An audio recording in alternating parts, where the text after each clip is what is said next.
আমাদের চারপাশে বিভিন্ন মানুষকেই দেখি অনেক সময় অনেক পরিচিতর মধ্যে যে হঠাৎ অজ্ঞান হয়ে যাচ্ছে কিছুক্ষণের জন্য, আবার ধীরে ধীরে জ্ঞান ফিরছে। তবে অনেকেই আমরা সেই মুহূর্তে মনে করি হয়তো শরীর দুর্বল রয়েছে বা ঠিক মতো খাওয়া হয়নি, বা বিভিন্ন কারণ আমরা মনে করে থাকি, অতটা সিরিয়াস ভাবে নিই না। আবার অনেক সময় এটাও দেখি যে দাঁতে দাঁত লেগে যাচ্ছে, বিভিন্ন অর্থাৎ বিভিন্ন কিছু কিন্তু আমরা দেখতে পাই, তবে অনেক সময় সেগুলোকে আমরা গুরুত্ব দিই না। এবারে এই যে হঠাৎ হঠাৎ অজ্ঞান হয়ে যাওয়া, এই বিষয়গুলো কতটা ভয়াবহ ইঙ্গিত হতে পারে, ভয়াবহ রোগের ইঙ্গিত হতে পারে, ভবিষ্যতে কতটা ভয়াবহ জায়গায় পৌঁছতে পারে, আজকে এই সমস্ত বিষয়ে কথা বলবো। নমস্কার, হেডলাইনের অনুষ্ঠানে আপনাদের সকলকে স্বাগত। আপনাদের সঙ্গে রয়েছে আমি অভিনন্দা। মূলত আজকের যেই আলোচনা, সিনকোপ বা বলতে পারেন হঠাৎ হঠাৎ কিছুক্ষণের জন্য অজ্ঞান হয়ে যাওয়া, এই বিষয়ে মূলত আজকের আমাদের আলোচনা। আজকে আমাদের এই অনুষ্ঠানে আমাদের সঙ্গে রয়েছে doctor Anshu Sen, consultant neurologist.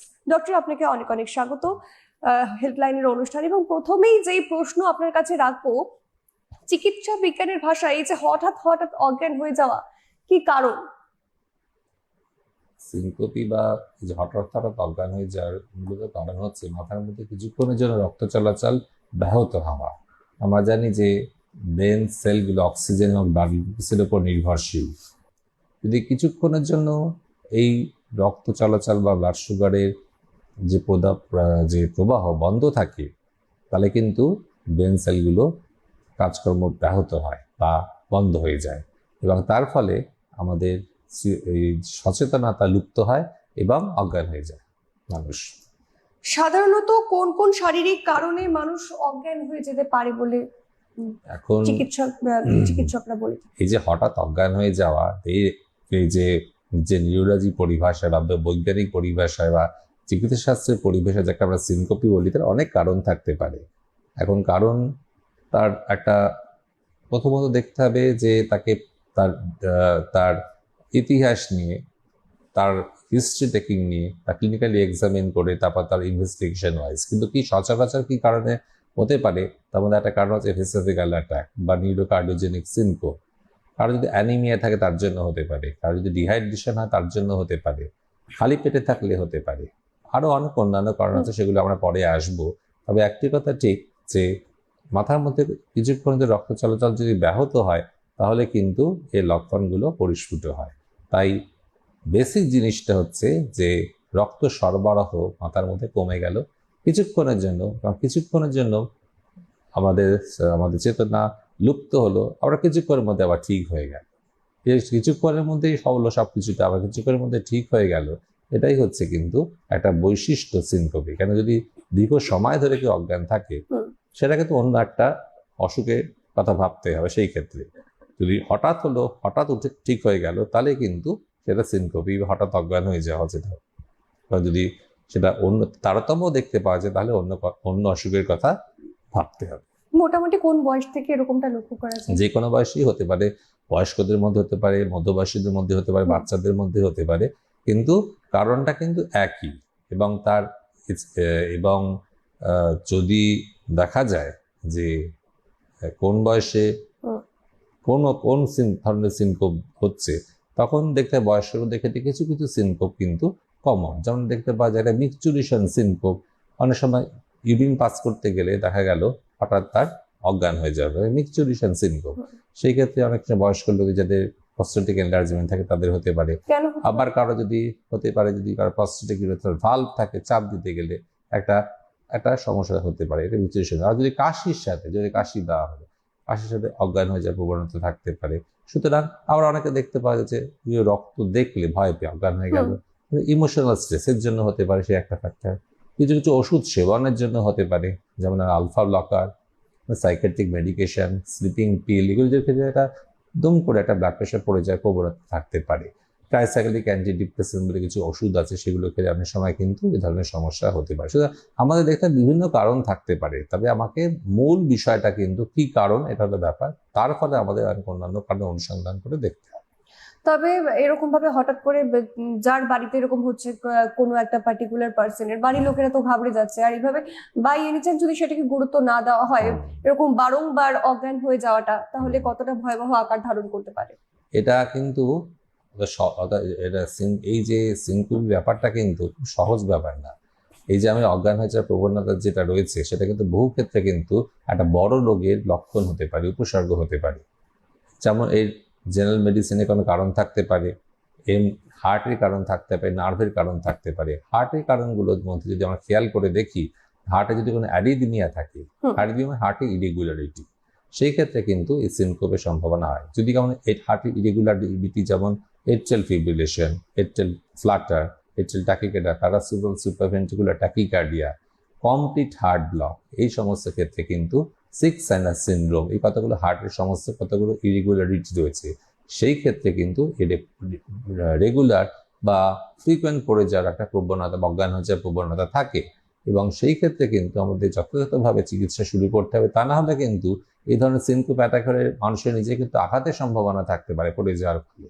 সুতরাং এইগুলো যে নির্দিষ্ট কারণটা অনুসন্ধান করতে হবে, তবেই কিন্তু আমরা তার কারণ নির্ধারণ করে তার যথোপযুক্ত চিকিৎসা করতে পারি। যদি কারো হার্ট ব্লক থাকে সেক্ষেত্রে পেসমেকারের দরকার থাকতে পারে।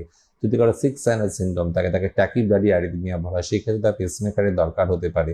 সুতরাং আমাদের দেখতে হবে কার হচ্ছে এবং তার যথাযথ তার পরীক্ষা নিরীক্ষা করে তার যথার্থ কারণটি আমাদের অনুসন্ধান করে বার করতে হবে। কারণ সব সিনকোপেরই কিন্তু উপসর্গ একরকম হতে পারে, কিন্তু কারণ বিভিন্ন হতে পারে। কারো অ্যানিমিয়ার জন্য সেই ক্ষেত্রে তাকে অ্যানিমিয়ার কারণ বার করে তাকে ব্লাড ট্রান্সফিউশন দিতে হতে পারে, আয়রন সাপ্লিমেন্টেশন দিতে হতে পারে, অ্যানিমিয়ার কারণ খুঁজে বার করতে হতে পারে। কার যদি ডিহাইড্রেশন থাকে সেক্ষেত্রে তার সেভাবে চিকিৎসা করতে হবে। কার যদি সুগার থাকে, হাইপোগ্লাইসিমিয়া হয়ে গিয়ে থাকে, একেবারে আমি ডিহাইড্রেশনের বিষয়টিতে আসতাম যে সেক্ষেত্রে অজ্ঞান হওয়ার ক্ষেত্রে ডিহাইড্রেশন কতটা দায়ী? খুব দায়ী। যদি কারো ডিহাইড্রেশনের ক্ষেত্রে ব্লাড প্রেশার ফল করতে পারে, সেই ক্ষেত্রে আমাদের যথাযথভাবে আমাদের ফ্লুইড সাপ্লিমেন্টেশন, ফ্লুইড থেরাপি, আমাদের আইভি দরকার যদি হয় আইভি স্যালাইন স্টার্ট করতে হতে পারে। সুতরাং দেখা যাচ্ছে যে এই যে সিনকোপি একটা উপসর্গ মাত্র, অর্থাৎ টিপ অফ দ্য আইসবার্গ, বিভিন্ন কারণ তার মধ্যে নিহিত রয়েছে এবং সেই যথাসাধ্য অনুসন্ধান এবং সবচেয়ে গুরুত্বপূর্ণ ক্ষেত্রে ডাক্তারি ক্ষেত্রে যেটা সবচেয়ে গুরুত্বপূর্ণ তার ইতিহাস থেকে আমরা অনেক অসুখ আমরা ধরে ফেলতে পারি। পরীক্ষা নিরীক্ষার আগেই যদি ইতিহাস থেকে আর্থিক অসুখ ডায়াগনোসিস করে ফেলা যায়, ইনভেস্টিগেশনগুলো হচ্ছে করবোরেটিভ, তাহলে মিলিয়ে দেওয়া যেতে পারে। কারণ যদি এপিলেপটিক অ্যাটাকের মধ্যে প্রবণতা থাকে, অনেক সময় দুটোর মধ্যে তফাৎ করতে অসুবিধা হতে পারে। এপিলেপটিক অ্যাটাক মানে কি, এখানেও মানুষ অজ্ঞান হয়ে যেতে পারে, কিন্তু সেখানে হাতে একটা ঝাঁকুনি থাকবে, হাত পায়ে ঝাঁকুনি, যাকে বলে জেনারেল স্টনিক ক্লোনিক কনভালশন, সেরকম একটা ফিচার থাকবে। সেক্ষেত্রে অজ্ঞান হওয়ার ডিউরেশনটা কিন্তু অনেকটা বেশি সিনকোপির চাইতে। আর একটা কথা, এই ক্ষেত্রে অনেক সময় এপিলেপটিক অ্যাটাকের ক্ষেত্রে, যেটা সিনকোপির ক্ষেত্রে বেশিরভাগ সময় দেখা যায় না, জিভ কেটে যেতে পারে, টাং বাইট, পেচ্ছাপ হয়ে যেতে পারে, অথবা স্টুল হয়ে যেতে পারে, ফিকাল ইনকন্টিনেন্স, ইউরিনারি ইনকন্টিনেন্স, এবং মুখ থেকে গ্যাঞ্জার বেরোতে পারে, ফ্রদিং ফ্রম দ্য মাউথ। এগুলো কিন্তু এপিলেপসির উপসর্গ, যেগুলো আমরা সিনকোপির ক্ষেত্রে সাধারণত দেখতে পাই, সচরাচর দেখা যায় না। যদি কনভালসিভ সিনকোপ হয় তখন ক্ষেত্রে এই ধরনের সমস্যা উপসর্গ দেখা গেলেও দেখা যেতে পারে, কিন্তু এই দুটোর মধ্যে অনেক সময় তফাৎ করতে অসুবিধা হতে পারে। সেই ক্ষেত্রে অন্যান্য ইনভেস্টিগেশন যেমন ইজি, এমআরআই এবং প্রত্যক্ষদর্শীর বিবরণ অনুযায়ী আমরা অসুখটাকে আমরা শনাক্তকরণ করতে পারি। হঠাৎ রক্তচাপ কমে গেলে সেক্ষেত্রে কতটা ঝুঁকি বাড়ায় এই অজ্ঞানের? হতে পারে রক্তচাপ কমে যদি যেতে যায়, তাহলে অটোমেটিক্যালি আমাদের যে কার্ডিয়াক যে আউটপুট, হার্ট আউটপুট, যেটা আমাদের এটাকে স্ট্রোক ভলিউমের উপর আমাদের নির্ভর করতে, সে মাথার মধ্যে আমাদের রক্ত চলাচল ব্যাহত হচ্ছে এবং অক্সিজেন সাপ্লাই কমে যাচ্ছে, সেই ক্ষেত্রে এটা হতে পারে। অনেক সময় দেখা যায় যে কারো অনেক postural drop in the blood pressure, শুয়ে থাকলে একরকম ব্লাড প্রেশার, দাঁড়ায় দুম করে ব্লাড প্রেশার ফল করে যাচ্ছে। সেটা যদি দেখা যায় উপরের রক্তচাপ যদি 20 এবং নিচের রক্তচাপ যদি 10-এর কম হয়, মিলিমিটার পার্থক্য যদি শোয়া বসার মধ্যে, তাকে বলা হয়েছে অর্থোস্ট্যাটিক হাইপোটেনশন। এই ক্ষেত্রে কিন্তু আমাদের যথাযথ ব্যবস্থা নিতে হবে, যাতে দাঁড়ানোর সময় যদি ব্লাড প্রেশার ফল করে যায়, তাহলে সেই ক্ষেত্রে দুম করে পড়ে গিয়ে মাথায় আঘাত লাগতে পারে, ফ্র্যাকচার হতে পারে, হেমারেজ হতে পারে মাথায়। এইসব কথা ভেবে চিনতে সেই অসুখগুলোর এবং সেই পার্টিকুলার নির্দিষ্ট ওষুধ শুরু করতে হবে।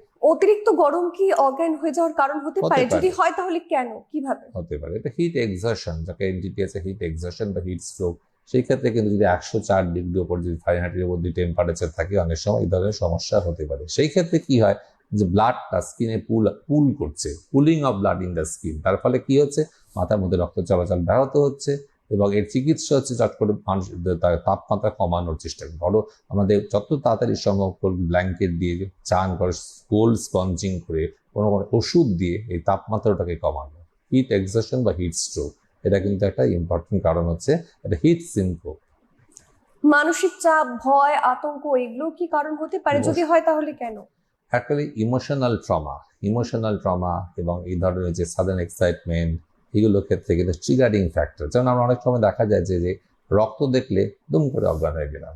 আমরা চার মূর্তি সিনেমাটার কথা আমরা খুব মাঝে মাঝে মনে হয় যে নারায়ণ গঙ্গোপাধ্যায় সেই ক্ষেত্রে এক লোক ভূত সেজে ভূতের মতো চেহারা নিয়ে এসেছিল, সে দেখে একজন লোক দুম করে অজ্ঞান হয়ে গেল। এর কিন্তু একটা বৈজ্ঞানিক ব্যাখ্যা আছে। ওই যে একটা ভীতি থেকে এসে দুম করে অজ্ঞান হয়ে যাওয়া, এটা একটা ভেসোফেগাল অ্যাটাক বলা হয়। আপনি খানিকক্ষণ আগে হৃদযন্ত্রের বিষয়ে বললেন, বিষয়টা খানিকটা কানেক্টেড, সেক্ষেত্রে কিরকম সম্পর্ক একটু বিস্তারিত শুনবো। খুব গুরুত্বপূর্ণ কথা। যদি কারো দেখা যাচ্ছে যে হার্ট ইরেগুলারিটি রয়েছে, সেক্ষেত্রে আমাদের কিন্তু আমাদের হলটার মনিটর করে দেখতে হবে তার ডেফিনেট কোন জায়গাটা সমস্যাটা রয়েছে। বিভিন্ন ধরনের ইরেগুলারিটি, যেমন atrial fibrillation, atrial tachycardia, supraventricular tachycardia, atrial Flutter, বহু ধরনের ইরেগুলারিটি দেখতে পাওয়া যায়। আর একটা এন্টিটি আছে সিক্স সাইনাস সিনড্রোম, যাকে ট্যাকিব্রাডি অ্যারিথমিয়া। কখন হার্টবিটটা ভীষণ কমে যাচ্ছে, কখন হার্টবিট অতিরিক্ত বৃদ্ধি পেয়ে যাচ্ছে, ট্যাকিব্রাডি অ্যারিথমিয়া। এই সমস্ত ক্ষেত্রে যদি দেখা যায় যে সাইনাস পজ মোর দেন 2.5 সেকেন্ড যদি হয়, তাহলে সেই ক্ষেত্রে কিন্তু আমাদের একটা ইন্ডিকেশন থাকে পেসমেকার বসানোর। এবং আর একটা এন্টিটি আছে ক্যারোটিড সাইনাস হাইপার সেন্সিটিভিটি, সেই ক্ষেত্রেও কিন্তু দেখা গেছে যে এই অবস্থাতে দুম করে একটা অজ্ঞান হওয়ার প্রবণতা থাকে। পার্টিকুলারলি যদি কখনো এই sinus hyper sensitive carotid sinus syndrome তাকে বলা হয়, সেই ক্ষেত্রেও কিন্তু এই ধরনের সমস্যা আমরা দেখেছি। এবং অনেক ক্ষেত্রে যে বাইফ্যাসিকুলার হার্ট ব্লক ইটসেলফ, অনেক সময় দেখা যাচ্ছে রেকারেন্ট সিনকোপাল অ্যাটাক, সেই ক্ষেত্রে কিন্তু হার্টে যে ফ্যাসিকলগুলো থাকে, সেই বাইফ্যাসিকুলার হার্ট ব্লক যদি তার রেকারেন্ট সিনকোপ নিয়ে প্রেজেন্ট করে, সেই ক্ষেত্রেও কিন্তু একটা ইন্ডিকেশন হচ্ছে ফর পার্মানেন্ট পেসমেকার। এবং মনে রাখতে হবে যে এইগুলো শুধুমাত্র হার্টের সাথে শুধুমাত্র হার্টতেই সীমাবদ্ধ থাকে না। যদি কারো এই ধরনের সমস্যা থাকে, সেটা কিন্তু অনেক সময় কার্ডিও এম্বলিক স্ট্রোক, অর্থাৎ মস্তিষ্ককেও কিন্তু অনেক সময় অ্যাফেক্ট করতে পারে, তাকে বলে কার্ডিও এম্বলিক স্ট্রোক। এই যে এট্রিয়াল ফিব্রিলেশন, হার্ট যে ইরেগুলার পাম্প করছে এবং তার মধ্যে আলটিমেটলি লেফট এট্রিয়াম সাইজটা বড় হয়ে যাচ্ছে, সেখানে ক্লট তৈরি হচ্ছে। সেই ক্লটটা কিন্তু যে কোনো জায়গায় শরীরে পৌঁছাতে পারে, কমনলি ব্রেনে চলে যেতে পারে, কোনো কোনো ক্ষেত্রে কিন্তু এবং পায়ের শিরাতেও চলে যেতে পারে। সেই ক্ষেত্রে কিন্তু অনেক সময় পায়ে রক্ত চলাচল কমে যেতে পারে, মাথায় রক্ত চলাচল কমে গেলে স্ট্রোক হতে পারে, কার্ডিও এম্বলিক স্ট্রোক তাকে বলা হয়। এবং যদি পায়ের কোনো শিরায় উপশিরা চলে যায়, সেক্ষেত্রে কিন্তু যথাযথ ব্যবস্থা না নিলে সেই ক্ষেত্রে কিন্তু পায়ে গ্যাংগ্রিন হয়ে যাওয়ার সম্ভাবনা থাকে, সেই ক্ষেত্রে কিন্তু পা অ্যাম্পুট করতে হতে পারে। সুতরাং জানতে হবে এই কথাটা যে আমরা যে সিনকোপ যে কথাটা যে এইখান থেকে অনেকটা কেজেরপুর থেকে ইউজের মতো হয়ে গেল, অর্থাৎ আমার মানে সামান্য একটা কথা অজ্ঞান হয়ে যাওয়া, সেখান থেকে পরবর্তী সময় কতখানি তার সুদূর প্রসারী প্রভাব ফেলতে পারে। যেমন যদি আমরা যথাযথ ব্যবস্থা না নিই, যদি কারো সিক্স সাইনাস সিনড্রোম থাকে, সেই ক্ষেত্রে যদি আগে আমরা অ্যান্টিকোয়াগুলেন্ট না দিয়ে রেখে দিই, তার এখানে যে কোনো সময় তার একটা ব্রেনে একটা বড়সড় একটা স্ট্রোক হয়ে যেতে পারে। সুতরাং দেখতে হবে কেন পেশেন্ট অজ্ঞান হয়ে গেল, সেক্ষেত্রে আমাকে পেসমেকার দরকার ছিল কিনা, ওরাল অ্যান্টিকোয়াগুলেন্ট দরকার ছিল কিনা, অ্যান্টি অ্যারিথমিক ড্রাগ দরকার ছিল কিনা, যাতে রোগী সুস্থ হয়ে যান। সুতরাং এটা খুব গুরুত্বপূর্ণ বিষয়। এবং হলটার মধ্যে প্রথমে নাও আসতে পারে, সেক্ষেত্রে এক্সটেন্ডেড হলটার করতে হতে পারে। ব্লাড প্রেশার অনেক সময় অ্যাম্বুলেটরি ব্লাড প্রেশার মনিটরিং এখন ব্যবস্থা রয়েছে। সুতরাং যদি হলটারে প্রথমে নাও আসে, পরবর্তী সময়ে আমাদের দীর্ঘভাবে অন্যান্য পরীক্ষার মাধ্যমে ইকোকার্ডিওগ্রাম, হেড আপ টিল্টেবল টেস্ট, বিভিন্ন পরীক্ষার মাধ্যমে কিন্তু আমরা সিনকোপের কারণ নির্দিষ্টকরণ করতে পারবো। আপনি খানিকক্ষণ আগে বললেন অ্যানিমিয়া থাকলে এরকম হতে পারে এই সিমটমস গুলো, সেক্ষেত্রে কেন এই বিষয়টি একটু বিস্তারিত জানবো। এখন অ্যানিমিয়া থাকলে মাথার মধ্যে অক্সিজেন সাপ্লাই কমে যাচ্ছে, এটার জন্যই কিন্তু আমাদের এই সিনকোপাল অ্যাটাক হতে পারে। কারো দেখা যাচ্ছে যে অ্যাসিমটোমেটিক, কোনো কারণ নেই, হ্যাঁ, দেখা গেল আলটিমেটলি যে অ্যানিমিয়া কারণ দেখতে গিয়ে ক্লিনিক্যালি দেখা গেল খুব প্যালর, এবং আলটিমেটলি যদি ল্যাবরেটরি ইনভেস্টিগেশন অ্যানিমিয়া যখন পাওয়া গেল, তখন কারণ বার করতে হতে পারে। অনেক ক্ষেত্রে বয়স্ক যে অ্যানিমিয়া থাকে, অনেক কারণ নির্দিষ্ট, হয়তো খাওয়া দাওয়ার কম হচ্ছে বলে, সেটা একটা ফ্যাক্টর। কিন্তু দেখতে হবে যে অ্যানিমিয়ার কারণটা কি, কোনো অকাল্ট ম্যালিগনেন্সি বা ক্যান্সার লুকিয়ে শরীরের মধ্যে, অনেক সময় colonic cancer, gastric cancer, lung cancer ঘাপটি মেরে বডির মধ্যে লুকিয়ে থাকে। সেই ক্ষেত্রে আমাদের এই অ্যানিমিয়ার কারণ খুঁজতে কিন্তু আমরা পেয়ে যাবো যে আসলে কারণ অ্যানিমিয়াটা কি। সুতরাং এই যে একটা সামান্য উপসর্গ বলবো না, যেটি উপসর্গ, হঠাৎ আমরা তো নেগলেক্ট করলাম যে অজ্ঞান হয়ে গেলাম, কিছু একটা কিন্তু এই উপসর্গের পিছনে যে কত বড় বড় কারণ থাকতে পারে, হয়তো একটা সামান্য একটা ইমোশনাল ফ্যাক্টর যখন হয়ে গেছে, যখন একটা অজ্ঞানের মতো তার অজ্ঞানের মতো হয়ে গেল একজন কেউ, কিন্তু তার অন্যান্য কারণগুলো যখন আমাদের বার করে দেখতে পাওয়া যাবে যে আমাদের যেমন মাইগ্রেন একটা কারণ, মাইগ্রেনের ক্ষেত্রে কোনো মাইগ্রেনের ক্ষেত্রে কখনো কখনো অজ্ঞান হয়ে যাওয়ার প্রবণতা থাকতে পারে। কারণ পার্কিনসন ডিজিজ বলে যে অসুখটি রয়েছে, সেই ক্ষেত্রে কিন্তু অনেক সময় পশ্চারাল ড্রপ হতে পারে, সেই ক্ষেত্রে কিন্তু অনেক সময় দুম করে অজ্ঞান হয়ে যাওয়ার প্রবণতা কারো কোনো কোনো ক্ষেত্রে হতে পারে। আর একটা এন্টিটি আছে, যাকে সাবক্লিভেন স্টিল সিনড্রোম বলা হয়। সেই ক্ষেত্রে কি হচ্ছে, সেখান থেকে মাথার মধ্যে রক্ত চলাচলটা কমে যাচ্ছে এবং সাবক্লিভেন আর্টারি ব্লাডটা কুল ডাউন করছে বলে। সুতরাং এই যে বিভিন্ন কারণ, সেই বিভিন্ন কারণের মধ্যে অনুসন্ধান করে এবং শনাক্তকরণ করে রোগীকে চিকিৎসায় ঠিক চিকিৎসা প্রদান করতে হবে। ডক্টর, সার্ভাইকাল স্পন্ডিলাইটিস সেটাও কি অজ্ঞান হওয়ার পেছনে না, একটা কারণ সার্ভাইকাল হতে পারে? স্পন্ডিলোলিসিস আমাদের সম্পূর্ণ একটা মিসকনসেপশন আছে যে সার্ভাইকাল স্পন্ডিলোলিসিস হলে আমাদের মাথা ঘুরে, সার্ভাইকাল স্পন্ডিলোলিসিস হলে আমাদের অজ্ঞান হয়, যে কথাটা ঠিক না। সার্ভাইকাল স্পন্ডিলোলিসিস যেটা হতে পারে একটা ডিজিনেস বা একটা ব্যালেন্সের সমস্যা হতে পারে। কোনো সময় যদি কখনো যখনো আমাদের যে ভার্টেব্রাল আর্টারিটা ব্লকেট যদি হয়, কিং যদি হয় বা সে অস্টিফাইড যদি কম্প্রেস করে, সেই ক্ষেত্রে ট্রানজিয়েন্ট লস অফ কনসিয়াসনেস কখনো কখনো হতে পারে। আর একটা এন্টিটি তাকে বলে ট্রানজিয়েন্ট ইসকেমিক অ্যাটাক বা ভার্টিব্রাল ইনসাফিসিয়েন্সি যে ক্ষেত্রে হয়। এই ট্রানজিয়েন্ট ইসকেমিক অ্যাটাকের একটা টাইপ হচ্ছে ভার্টিব্রাল টিআইএ। সেই ক্ষেত্রে কিন্তু মাথার মধ্যে কিছুক্ষণে রক্ত চলাচল বন্ধ হয়ে গেছে, সেই পরবর্তী সময় কিন্তু এটা বড় স্ট্রোকের আকার ধারণ করতে পারে। সুতরাং সেই ক্ষেত্রে আমাদের কিন্তু যদি সে ব্লাড থিনার না পেয়ে থাকেন, সঙ্গে সঙ্গে ব্লাড থিনার এবং স্ট্যাটিন জাতীয় ওষুধ যোগ করতে হবে, যাতে পরবর্তীকালে বড়সড় স্ট্রোক প্রিভেন্ট করা যায়। সেক্ষেত্রে অজ্ঞান হওয়ার আগে কি কি লক্ষণ দেখলে বোঝা হ্যাঁ, যাবে যে অজ্ঞান হতে পারে? একটা প্যালপিটেশন, চোখের মধ্যে একটা ভাষা একটা আবছা আবছা ভাব, একটা অদ্ভুত একটা অস্বস্তি, ঘাম ঘাম হওয়া, হ্যাঁ, পেটে একটা মানে একটা কি বল ডিসপেপসিয়া, হজম না হওয়ার মধ্যে যে সমস্যা সেগুলো হতে পারে। এইগুলো একটা আমাদের লক্ষণ, যেটা সিনকোপি হওয়ার আগে এগুলো প্রতিফলিত হতে পারে কোনো কোনো ক্ষেত্রে। এবং এর পাশাপাশি আরেকটি বিষয় জানতে চাইবো যে অজ্ঞান হলে প্রাথমিক কি ধরনের ব্যবস্থা সেই মুহূর্তে নেওয়া উচিত? প্রথমে আতঙ্কিত হওয়া চলবে না, কারণ আতঙ্কিত হলে আতঙ্ক ছড়িয়ে পড়ে। যেমন একজন হাসলে সবাই হাসতে আরম্ভ করে, একজন আতঙ্কিত হলে সবাই আতঙ্কিত হতে পারে। সুতরাং প্রথমেই তাকে তার এয়ারওয়েটা সিকিউর করতে হবে, দেখতে হবে যে কি কারণে হয়েছে। যদি দেখা যায় জ্ঞান ফিরছে না, mouth to mouth respiration, cardiopulmonary resuscitation দরকার হতে পারে।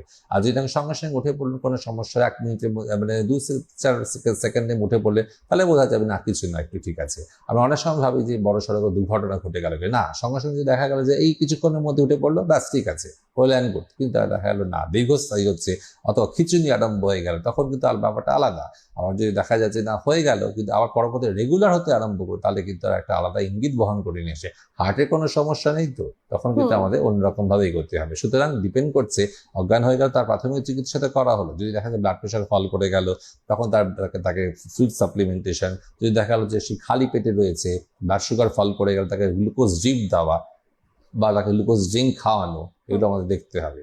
এবং আর একটা কথা খুব গুরুত্বপূর্ণ, যে পরবর্তী সময় কি পদক্ষেপ নিতে হবে সেটাও কিন্তু গুরুত্বপূর্ণ, যাতে এই রেকারেন্সটা প্রিভেন্ট করা যায়। যেমন একটা আমরা হার্টের ক্ষেত্রে বললাম, তেমনি একটা ভেসোভেগাল অ্যাটাকের ক্ষেত্রে বা নিউরোকার্ডিওজেনের সিনকোপের ক্ষেত্রে আমাদের কিন্তু লং ইলাস্টিক স্টকিং স্পট, যেটা অ্যাঙ্কেল থেকে মিড থাই পর্যন্ত পড়ে থাকে এটেড স্টকিং, সেগুলো কিন্তু যে পায়ে যে ব্লাডটা পুল ডাউন করছে, সেটাকে প্রিভেন্ট করার জন্য, যাতে রক্ত চলাচল হার্টের মধ্যে আরো ফিরে আসতে পারে। Venous return to the heart is increased, 1 number. দ্বিতীয় পরে খালি পেটে না থাকা, জলের পরিমাণটা বাড়িয়ে দেওয়া, সল্টের পরিমাণটা বাড়িয়ে দেওয়া, পায়ের দিকটি উঁচু করে দেওয়া, এগুলো কিন্তু খেয়াল রাখতে হবে। সুতরাং বিভিন্ন লোকের বিভিন্ন চিকিৎসা হতেই পারে কিন্তু সিনকোপের কারণে, কিন্তু প্রাথমিক চিকিৎসাটুকু কিন্তু আমাদের মনে রাখতে হবে। এবং তার জন্য যদি হিস্ট্রি খুব ইম্পর্টেন্ট। অনেক সময় দেখা যাচ্ছে ডায়াবেটিসের পেশেন্ট সুগারের ওষুধ খেয়ে ফেলেছেন, খেতেই ভুলে গেছে বা খাওয়া কম হয়ে গেছে, সেই ক্ষেত্রে কিন্তু hypoglycaemia is very important cause. মনে রাখতে হবে যে ব্লাড সুগার যদি দীর্ঘক্ষণ ধরে কম থাকে এবং ব্রেন সেল যদি এক্সস্টেড হয়ে যায়, তাহলে কিন্তু পার্মানেন্ট ড্যামেজ হয়ে যেতে পারে। সুতরাং আমাদের সঙ্গে সঙ্গে তাকে গ্লুকোজ ড্রিপ বা যদি জ্ঞান থাকে তাকে সঙ্গে সঙ্গে আমাদের গ্লুকোজ ড্রিঙ্ক খাওয়াতে হবে। সুতরাং আমাদের এই যদি কারা কারা আবার যদি সোডিয়াম ফল করে, কেউ যদি কোনো এমন ওষুধ খেয়ে গিয়ে থাকেন যেখানে সোডিয়াম ফল করে, যেমন ডায়াবেটিক খাচ্ছেন প্রেশারের জন্য, সোডিয়াম ফল করে, সেই ক্ষেত্রেও কিন্তু আমাদের দেখতে হবে যে যে এক্স্যাক্টলি তার ড্রাগ হিস্ট্রিটা ভেরিফাই করা।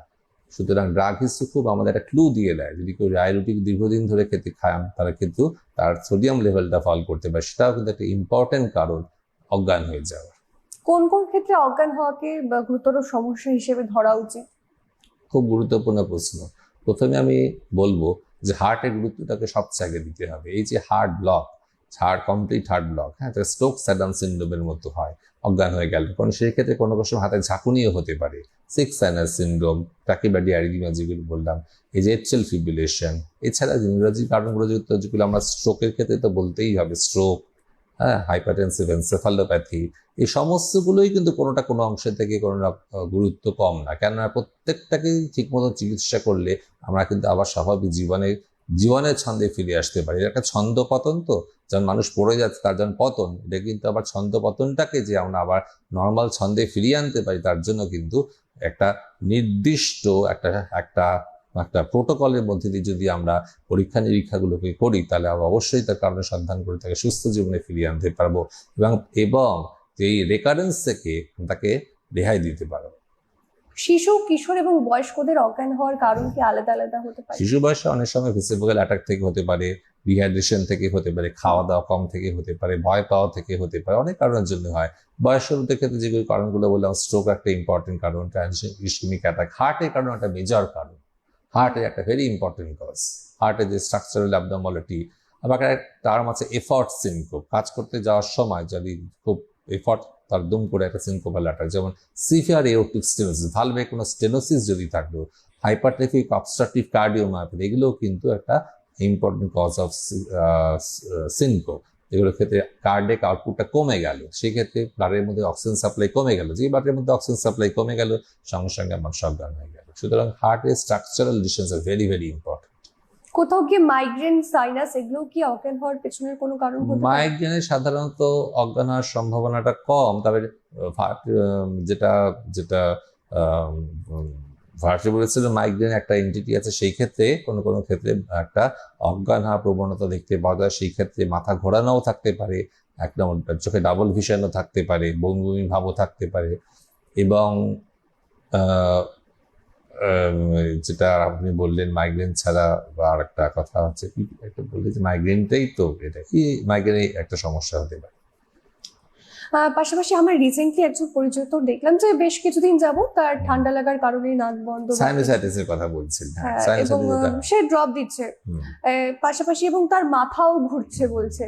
তো সেক্ষেত্রে এটার পেছনে কি কারণ হতে পারে? এখন যেটা হচ্ছে কি, যে মাথা ঘোরা, সাইনোসাইটিস, এগুলো সবকিছুই অনেক সময় হাত ধরাধরি করেও চলতে পারে। তো সাইনোসাইটিস থেকে অজ্ঞান হয়ে যাওয়া সাধারণত অন্যান্য কারণ তার অনুসন্ধান করতে হবে। জ্বর থাকতে পারে, নাহলে জ্বরে অনেক সময় একটা সিনকোপাল অ্যাটাক হতে পারে, আপার রেসপিরেটরি ইনফেকশন থাকলে জ্বর, any viral fever can give rise to syncopal attack. যদি জ্বর না থাকে, জ্বর না থাকলে শুধুমাত্র সাইনোসাইটিস জন্য শুধুমাত্র অজ্ঞান হয়ে যাওয়ার সম্ভাবনা একটু খুব কম, তবে অন্যান্য কারণগুলো অনুসন্ধান করে আমাদের দেখতে হবে। সেক্ষেত্রে তাকে ডক্টরের চিকিৎসকের পরামর্শ নেওয়া উচিত। ডক্টরের পরামর্শ অবশ্যই আমাদের নিতে হবে, এবং সেই ক্ষেত্রে যে আর যেটা দেখতে হবে যে অন্যান্য কোনো কারণ লুকিয়ে আছে নাকি, তার আপার রেসপিরেটরি ইনফেকশন আছে নাকি, বা যেটা খুব ইম্পর্টেন্ট, কারণ জ্বরের থেকে তো যে কোনো সময় আমাদের, বিশেষ করে ভাইরাল ফিভারের ক্ষেত্রে এই ধরনের এই অজ্ঞান হয়ে যায় একটা প্রবণতা, সিনকোপাল অ্যাটাকের প্রবণতা থাকে। কিন্তু এই যে এত সমস্ত কারণ রয়েছে অজ্ঞান হওয়ার পেছনে, তো সেগুলো চিকিৎসা কিরকম কিরকম হতে পারে? বিভিন্ন বয়সের জন্য বা বিভিন্ন কারণের জন্য কি বিভিন্ন রকমের চিকিৎসা পদ্ধতি রয়েছে, বা কিভাবে রোগ নির্ধারণ করা যাবে, কি কি পরীক্ষার দ্বারা? নির্ধারণ করার মধ্যে যেটা খুবই গুরুত্বপূর্ণ, সেটা হচ্ছে দেখতে হবে আমি কাকে দেখছি, আর উপসর্গকে সেই উপসর্গ অনুযায়ী চিকিৎসা করতে হবে। যদি দেখা যায় যে হার্ট ইরেগুলারিটি রয়েছে, সেই ক্ষেত্রে আমাকে একটা ইসিজি করা, হল্টার করা, ইকোকার্ডিওগ্রাম করা। যদি আমি মনে করি যে কোনো তার নিউরোকার্ডিওজেনিক সিনকোপ, বা তার যদি দেখা যায় যে কোনো ভেসিফোগাল অ্যাটাক রয়েছে, সেক্ষেত্রে হেড আপ টেবিল টেস্ট করে একটা পরীক্ষা করে দেখা। যদি মনে করি কারণ স্ট্রোক, সিটি স্ক্যান বা এমআরআই করে দেখা। আবার অনেক সময় দেখা যাচ্ছে নর্মাল পেশে হাইড্রোসেফালাস বলে একটা এন্টিটি আছে, সেক্ষেত্রে কোনো কোনো ক্ষেত্রে একটা অজ্ঞান হয়ে যাওয়ার প্রবণতা থাকে, যদিও মেইনলি সেটা হাঁটা চলার অসুবিধা এবং ইউরিন ধরে রাখার অসুবিধা, সেই কোনো কোনো ক্ষেত্রে কিন্তু সেই ক্ষেত্রেও একটা প্রবণতা থাকে অজ্ঞান হয়ে যাওয়ার। পার্কিনসন ডিজিজ যদি থাকে সেই ক্ষেত্রে আমাদের সেই হিসেবে চিকিৎসা করা, এবং দেখতে হবে তার কোনো সাইকিয়াট্রিক ডিসঅর্ডার আছে নাকি, এটা খুব গুরুত্বপূর্ণ। হিস্টেরি আছে নাকি, কোনো সাইকিয়াট্রিক কোনো ওষুধ সেবন করে কিনা, সেগুলো কিন্তু আমাদের খেয়াল রাখতে হবে। অর্থাৎ এটা সাইকোলজিক্যাল কারণও কিন্তু আমাদের রুল আউট করে দেখতে হবে। এবং এর পাশাপাশি দৈনন্দিন জীবনে কতটা সাবধান হলে এই অজ্ঞান হওয়া বিষয়টি থেকে খানিকটা দূরে থাকা যেতে পারে? ঠিক, আমরা যদি তার কারণগুলো জানতে পারি এবং মানুষের মধ্যে সচেতনতা বৃদ্ধি করতে পারি, তাহলে কিন্তু তারা সবাই কিন্তু বুঝে নিতে পারবে তার গুরুত্বটা কতখানি। সুতরাং আমরা মনে রাখতে হবে, সুষম খাদ্য গ্রহণ করব, খালি পেটে থাকবো না, পর্যাপ্ত পরিমাণে জল খাবো, যথাসম্ভব অ্যালকোহল থেকে দূরে থাকা, ধূমপান থেকে দূরে থাকা। আর একটা কথা, যে যখন তখন ঘুমের ওষুধ খেয়ে ফেলার প্রবণতা, এটাও কিন্তু একটা গুরুত্বপূর্ণ কারণ। এবং ব্লাড প্রেশার যারা খাচ্ছেন তারা রেগুলারলি তাদের শোয়া অবস্থায় এবং দাঁড়ানো অবস্থায় ব্লাড প্রেশার দেখার কথা খুবই গুরুত্বপূর্ণ। এবং আলফা ব্লকার, বিটা ব্লকার যে ধরনের আমার যে ওষুধগুলো আমরা খাই, সেগুলোর ক্ষেত্রে কিন্তু এই পশ্চারাল ড্রপ, অর্থাৎ শুয়ে থাকলে যেরকম ব্লাড প্রেশার দাঁড়ায় দুম করে ব্লাড প্রেশার ফল করে যেতে পারে। এবং ব্লাড প্রেশার দেখা হচ্ছে দাঁড়ানোর পর 1 মিনিট এবং তার 3 মিনিট বাদে আমাদের ব্লাড প্রেশারটা সঙ্গে সঙ্গে দাঁড়িয়ে দেখলেই হবে না, 1 মিনিট এবং 3 মিনিটে আমাদের ব্লাড প্রেশার রেকর্ড করে পশ্চারাল হাইপোটেনশন আছে নাকি দেখতে হবে। এটা খুব গুরুত্বপূর্ণ। কেননা এইগুলো যদি আমরা এই বিষয়ে যদি আমরা যথেষ্ট পরিমাণে সচেতন না হই, ব্লাড প্রেশার সেবন করাই হবে, আর এখানে পড়ে যাওয়ার প্রবণতাও থাকবে। সেরকম ডায়াবেটিকের কথা একটু আগে বললাম, ডায়াবেটিক অনেক সময় ইলেকট্রোলাইট অ্যাবনর্মালিটি হতে পারে, সোডিয়াম পটাশিয়ামের অ্যাবনর্মালিটি হতে পারে, সেগুলো কিন্তু আমাদের খেয়াল রাখতে হবে। এবং ঠিক মতো ঘুম, এবং যারা সাইকিয়াট্রিক ওষুধ সেবন করছেন তাদের কিন্তু রেগুলারলি সাইকিয়াট্রিস্টের তত্ত্বাবধানে থাকতে হবে এবং তাদের সমস্যাগুলি খোলাখুলি আলোচনা করতে হবে। এটা কোনো সামাজিক ব্যাধি না এবং এটা কোনো একটা আলাদা কোনো স্টিগমা না। অনেকেই তারা ডাক্তারের কাছে আসতে লজ্জিত হন বা মানুষের কাছে ডিসক্লোজ করতে লজ্জিত হন, কিন্তু অসুখটা যখন হাতের বাইরে চলে যায় এবং সেই ওষুধ যদি ঠিক মতো না খাওয়া হয়, তার সাইড এফেক্ট হিসেবে কিন্তু ট্রাইসাইক্লিক অ্যান্টিডিপ্রেসেন্ট এবং অন্যান্য অ্যান্টিসাইকোটিক মেডিকেশনসের মধ্যে কিন্তু এই ধরনের সিনকোপাল অ্যাটাকের প্রবণতা আছে। সুতরাং এগুলো খেয়াল করে ডাক্তারের সাথে কথা মতো বলে ওষুধের ডোজ অ্যাডজাস্ট করতে হবে। যদি দর্শকদের মধ্যে কারোর এই সমস্ত সিমটমস থেকে থাকে, তাদের উদ্দেশ্যে কি বলবেন যে কি করা উচিত, বা যে এই সমস্ত সমস্যা অলরেডি ফেস করছে তাদের উদ্দেশ্যে কি অ্যাডভাইস? তাদের আমি প্রথমেই বলবো, তারা প্রথমেই তাদের অসুখ সিনকোপের কারণটা নির্দিষ্টকরণ করার চেষ্টা করুন ডাক্তারবাবুর পরামর্শ নিয়ে, এবং সেই অনুযায়ী চলুন। কখনো নিজে নিজে কোনো ওষুধ সেবন করতে যাবেন না, বা নিজে থেকে কোনো ওষুধ বন্ধ করতে যাবেন না। পর্যাপ্ত পরিমাণ ঘুম এবং সুষম খাদ্য গ্রহণ করা এবং খালি পেটে না থাকা, ঠিক মতো জল খাওয়া, এগুলো খেয়াল করতে হবে। এবং যদি তার কারো যদি সেই অসুখ নির্ধারিত হয়ে গিয়ে থাকে যে কি কারণে যে অসুখটা হচ্ছে, সিনকোপের কারণ, যেমন হার্টের ওষুধ থাকলে তার হার্ট চেক আপ করা, নিউরোলজিক্যাল ডিসঅর্ডার থাকলে তার নিউরোলজিক্যাল রেগুলার চেক আপ করা, এগুলো কিন্তু খেয়াল রাখতে। অ্যানিমিয়া থাকলে অ্যানিমিয়ার correction, regularly blood count, haemoglobin test করে দেখে তার মাত্রা নির্ধারণ করে ওষুধ খাওয়া। সুতরাং কারণ যখন আছে তার চিকিৎসাও তার রয়েছে, এবং আমরা যদি এই কারণ নির্ধারণ করতে পারি, আমরা আবার সঠিক জীবনে এবং সঠিক ফর্মে ফিরে আসতে পারবো। সুতরাং সিনকোপ শুনলে খুব মনে হয় যে হঠাৎ অজ্ঞান হয়ে যাওয়া এবং হয়তো মূর্ছা যাওয়া, যাকে বলে শোকে মূর্ছা যাওয়া, এটা সেরকম তা কিন্তু নাই। শোকে মূর্ছার পিছনে কারণ আছে, এবং দেখতে হবে যে আমরা যেটা মনে হলো সাধারণ ঘটনা, সেটা কিন্তু তার পিছনে একটা বড়সড় কারণ থাকতে পারে। তাই সেই কোনো ঘটনাই তুচ্ছ না, মেডিকেল সায়েন্সে কোনো ঘটনাই তুচ্ছ না, তার পিছনে বৃহৎ কারণ থাকতে পারে। সেই কথাটা ভেবে কোনো দেরি না করে সঙ্গে সঙ্গে তার কারণ অনুসন্ধান করে তো যথাযথ চিকিৎসা যদি করে ফেলতে পারি, তা আমরা এই সিনকোপকে কিন্তু আমরা অনেকখানি কন্ট্রোল এবং প্রিভেন্ট করতে পারবো। একেবারেই তাই, ঠিক যেমনটা বললেন ডক্টর, প্রত্যেকটা কথা কিন্তু অত্যন্ত গুরুত্বপূর্ণ, এবং এই বিষয়গুলোকে যদি আমরা গুরুত্ব না দিই, সেক্ষেত্রে কতটা ভয়াবহ আকার ধারণ করতে পারে পরবর্তীকালে তা কিন্তু আর বলার অপেক্ষা রাখে না। আজকের মতো এই পর্যন্ত। পরবর্তী সমস্ত আপডেট দেখতে চোখ রাখুন সিটিভিএন একেটি প্লাসের পর্দায়। নমস্কার ডক্টর।